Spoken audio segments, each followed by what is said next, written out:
Assalamualaikum warahmatullahi wabarakatuh. Pada kesempatan kali ini, kami kelompok 4 akan mempresentasikan mengenai Islam dan Iptek dalam bidang industri kecil dan menengah atau IKM yang diampu oleh dosen Ahmad Nurmahfuda, MPDI. Kelompok kami beranggotakan 4 orang, yakni yang pertama Dia Ayu Lestari dengan NIM 147, Siti Arista Wahyuningsias dengan NIM 153, Aldi Kurnia Santoso dengan NIM 166, dan saya sendiri Faradita Natasha dengan NIM 173. Baik, selanjutnya adalah pengertian dari industri kecil menengah. Menurut Badan Pusat Statistik, kedua industri ini merupakan usaha rumah tangga yang memiliki kegiatan usaha yang sama, yaitu pada kegiatan produksi. Adapun pengertian dari Surat Edaran Bank Indonesia sendiri, industri menengah itu merupakan industri yang sedikit lebih besar dari industri kecil. Industri menengah itu adalah industri kecil yang berkembang sehingga memiliki aset kurang dari 5 miliar untuk kegiatan industri. Aset kurang dari 600 juta untuk kegiatan lainnya. Kemudian Dinas Perindustrian dan Perdagangan sendiri mendefinisikan industri menengah itu adalah kegiatan ekonomi yang dilakukan oleh perseorangan atau badan bertujuan untuk memproduksi barang ataupun jasa untuk memiliki nilai penjualan per tahun lebih besar dari 1 miliar rupiah, namun kurang dari 50 miliar rupiah. Mbak Farah, slide selanjutnya. Dari beberapa pengertian yang dapat disimpulkan dari definisi industri kecil menengah atau IKM itu tidak selalu sama, tapi tergantung pada konsep yang digunakan untuk mendefinisikannya. Selanjutnya akan dilanjutkan oleh Mbak Dini. Contoh dari penerapan Islam dan Iptek dalam bidang industri kecil dan menengah. Iptek atau ilmu pengetahuan dan teknologi merupakan salah satu hal yang tidak dapat kita lepaskan dalam kehidupan kita.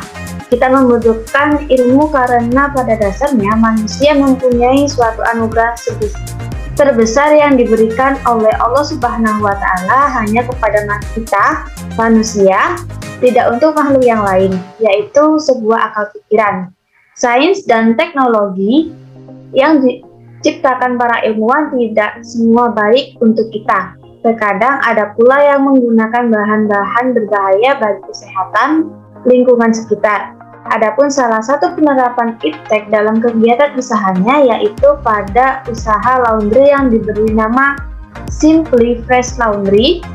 Simply Fresh Laundry merupakan waralaba pertama yang bergerak di bidang bisnis laundry kiloan atau binatu dengan konsep cuci dan setrika per kilogram. Dikelola oleh staf ahli yang handal dan berpengalaman di bidangnya, membuat Simply Fresh Laundry layak menjadi yang terdepan dalam pilihan berwirausaha. Hingga kini, Simply Fresh Laundry telah berkembang dengan didukung support sistem yang handal serta teknologi ultraviolet atau UV yang dimiliki Simply Fresh Laundry selalu memberikan pelayanan yang terbaik di bidangnya. Next, akan dilanjutkan oleh Mas Aldi.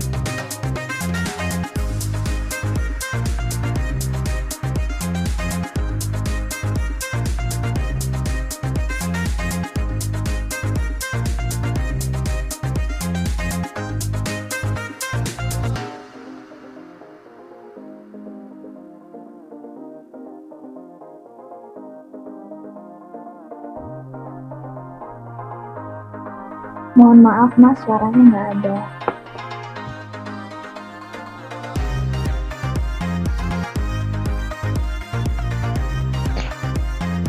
Perspektif ekonomi Islam terhadap pengembangan usaha yang dilakukan pada usaha Simply Fresh Laundry. Simply Fresh Laundry memberikan upah bagi para pekerja sesuai dengan apa yang telah dilakukan atau adil, karena besarnya upah tersebut diberikan dengan beberapa pertimbangan seperti tanggungan konsumsi pekerja pada siang hari, jam istirahat yang cukup bebas, artinya pekerja dapat istirahat jika pekerjaan telah selesai dikerjakan.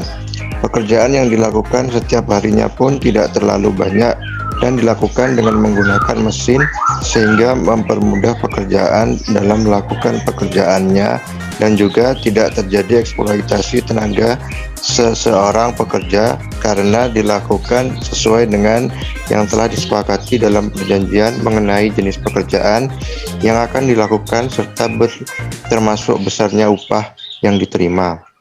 Kemudian usaha laundry merupakan usaha yang tidak dilarang dalam Islam, termasuk pada usaha Simply Fresh Laundry ini. Karena dari segi positifnya dengan membuka usaha laundry ada unsur tolong-menolong di dalamnya. Di mana dapat membuka lapangan pekerjaan dan rezeki bagi orang lain serta mendorong pertumbuhan ekonomi masyarakat dengan memberikan kesempatan berusaha seluas-luasnya. Kemudian besarnya imbalan atas modal yang diberikan pada usaha tersebut juga tidak diperhitungkan secara pasti, dan pendapatan yang diterima kemudian pun digunakan untuk hal-hal yang bersifat positif, misalnya untuk ditabung dan keperluan rumah tangga sehari-harinya. Hikmah dari pendampingan kepada IKM Perspektif Islam. Kewirausahaan dalam pandangan Islam ini merupakan aspek kehidupan yang dikelompokkan ke dalam masalah muamalah, yaitu masalah yang berkenaan dengan hubungan yang bersifat horizontal antar manusia dan ditetapkan akan dipertanggungjawabkan di akhirat kelak. Dalam surah An-Najm ayat 39-42 mengingatkan kepada manusia bahwa seorang manusia tidak memperoleh selain apa yang telah diusahakannya, dan bahwasanya usaha itu kelak akan diperlihatkan kepadanya. Kemudian akan diberikan balasan kepadanya dengan balasan yang paling sempurna, dan bahwasanya kepada Tuhanmulah kesudahan atas segala sesuatu. Kesimpulan yang dapat diambil yang pertama ialah pengertian dari industri kecil dan menengah adalah sebuah usaha yang memproduksi berbagai jenis produk yang diperlukan oleh berbagai jenis makhluk hidup seperti manusia, binatang, dan tumbuhan.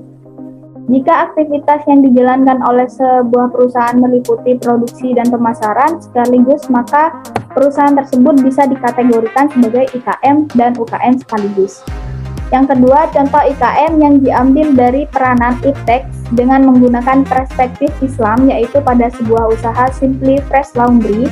Usaha ini bergerak di bagian jasa yang dimanfaatkan sebagai proses dengan penggunaan teknologi yang canggih. Yang ketiga, hikmah dari pendampingan IKM Simply Fresh Laundry dalam Quran Surah An-Najm ayat 39 hingga 42 adalah rasa ikhtiar.